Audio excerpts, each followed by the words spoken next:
ඔන්න ඉතින් මම සාමාන්‍යයෙන් කන්දක් නැගලා කඳ මුදුනට ආවට පස්සේ කරන සාමාන්‍ය දෙයක් මේක. තනියම ඉඳගෙන ඈත පුළුවන් තරම් දුර බලාගෙන ඉන්න එක. ඉතින් මං ගොඩාක් දේවල් මේ වෙලාවට කල්පනා කරනවා. මේ වෙලාවට මගේ මයින්ඩ් එක ඇත්තටම රිලැක්ස් වෙනවා කියන එක මට දැනෙනවා. මම හරි මාසයි මේ විදිහට ඉන්න. මොකද සෑහෙන ලොකු දුරක් පේනවා. මගේ ඇස් දෙකට හරි ලස්සන මං ආස කරන විදිහේ දේවල් ටිකක් මට බලා ගන්න පුළුවන්.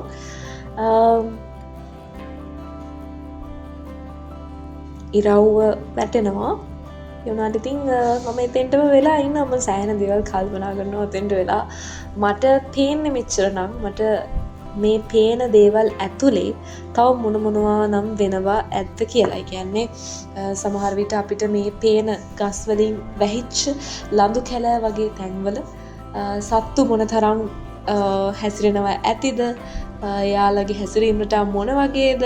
දැන් හැන්ද වෙන්න එන නිසා ඒ කට්ටිය මොන වගේ ප්‍රතිචාරයක්ද දක්වන්නේ කියලා ඔන්න වගේ ගොඩාක් දේවල් හිතනවා. ඒ වෙලාවට මගේ ඇත්තටම මේ ඇකඩමික් සයිඩ් එක මට අමතකම වෙලා යන තැනක් මේ.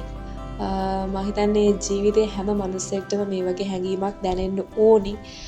අපි ඉන්න කාර්යබහුල ජීවිතෙන් මිදිලා මේ වගේ තැනක මේ විදිහට බලාගෙන ඉන්නවා කියලා කියන්නෙම ඒක හරියට නිකන් භාවනාවක් වගේ.